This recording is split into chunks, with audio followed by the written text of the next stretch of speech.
തിരുവനന്തപുരം നഗരസഭയുടെ 200 കോടി തിരിച്ചടയ്ക്കാൻ സർക്കാരിന്റെ ഉത്തരവ് സാമ്പത്തിക പ്രതിസന്ധി ഒഴിവാക്കാനാണ് നീക്കമെന്നാണ് സൂചന. സർക്കാർ നീക്കം നഗരസഭയുടെ പ്രവർത്തനം അട്ടിമറിക്കാനാണ് എന്നാണ് BJP-യുടെ ആരോപണം. പ്രശാന്ത് കൃഷ്ണവരങ്ങളുമായി. പ്രശാന്ത്, തിരുവനന്തപുരം കോർപ്പറേഷൻ അത് CPM-ന്റെ കുത്തകയായിരുന്നു, LDF-ന്റെ കുത്തകയായിരുന്നു.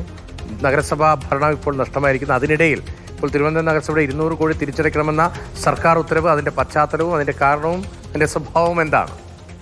ഈ സർപ്ലസ് ഫണ്ട്, നഗരസഭയുടെ തനത് ഫണ്ടിൽ നിന്നുള്ള 200 കോടി രൂപ തിരിച്ചടയ്ക്കാനുള്ള, അതായത് ട്രഷറിയിലേക്ക് അടയ്ക്കാനുള്ള നടപടികൾ ഇപ്പോൾ തുടങ്ങിയതാണ്, ഇന്ന് തുടങ്ങിയതാണ്.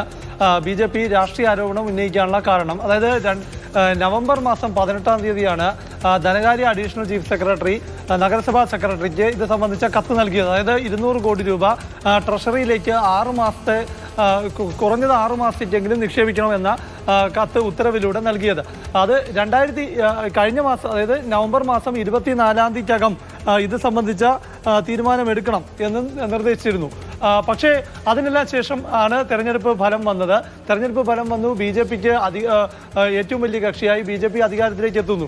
ഈ ഘട്ടത്തിൽ സർക്കാർ ഇപ്പോൾ ഈ നീക്കം നടത്തുന്നത്, അത് ഈ ഫണ്ട് 200 കോടി രൂപ ട്രഷറിയിലേക്ക് ഇപ്പോൾ മാറ്റം നടത്തുന്നത് നഗരസഭാ ഭരണത്തെ പ്രതിസന്ധിയിലാക്കാൻ വേണ്ടിയാണ് എന്ന ആരോപണമാണ് BJP ജില്ലാ നേതൃത്വം ഉന്നയിച്ചിരിക്കുന്നത്. മാത്രമല്ല, പുതിയതായി ഏൽക്കുന്ന ഭരണസമിതിയെ സാമ്പത്തികമായി ഞെരുക്കുക എന്ന CPM-ന്റെയും സർക്കാരിന്റെയും രാഷ്ട്രീയ അജണ്ടയാണ് ഇപ്പോൾ ട്രഷറിയിലേക്ക് നഗരസഭയുടെ തനത് ഫണ്ട് നീക്കാനുള്ള നീക്കത്തിന് പിന്നിൽ എന്നും ആരോപിക്കുന്നു. അത് മാത്രമല്ല, സർക്കാരിന് സാമ്പത്തിക പ്രതിസന്ധി ഉണ്ടെങ്കിൽ ജനങ്ങളുടെ പണമെടുത്ത് ഇത്തരത്തിൽ ട്രഷറിയിൽ നിക്ഷേപിക്കുകയല്ല ചെയ്യേണ്ടതെന്ന് മാത്രമല്ല, നിശ്ചിത കാലയളവിലേക്കെന്ന് പറയുമ്പോഴും അത് എപ്പോൾ ആ പണം തിരിച്ചു കിട്ടുമെന്നും ഒരു ഉറപ്പുമില്ല എന്ന ആരോപണവും BJP ഉന്നയിക്കുന്നു. സംസ്ഥാന സർക്കാരിന്റെ വികസന പ്രവർത്തനങ്ങൾ അതിനെ തടയുന്നത് കേന്ദ്ര സർക്കാർ ഫണ്ട് വെട്ടിക്കുറയ്ക്കുന്നതുകൊണ്ടാണ് എന്നതാണല്ലോ രാഷ്ട്രീയമായ ആരോപണം, അതാണ് സർക്കാരിന്റെ ഔദ്യോഗികമായ ആരോപണം. സമാനമായി ഇപ്പോൾ കോർപ്പറേഷനും സംസ്ഥാന സർക്കാരും തമ്മിൽ അങ്ങനെ ഒരു ഏറ്റുമുട്ടൽ സ്വഭാവമുണ്ടോ?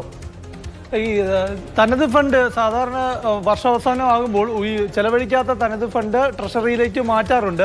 സർക്കാർ നിർദ്ദേശപ്രകാരം അങ്ങനെ തദ്ദേശ സ്ഥാപനങ്ങളിൽ നിന്ന് മാറ്റാറുണ്ട്.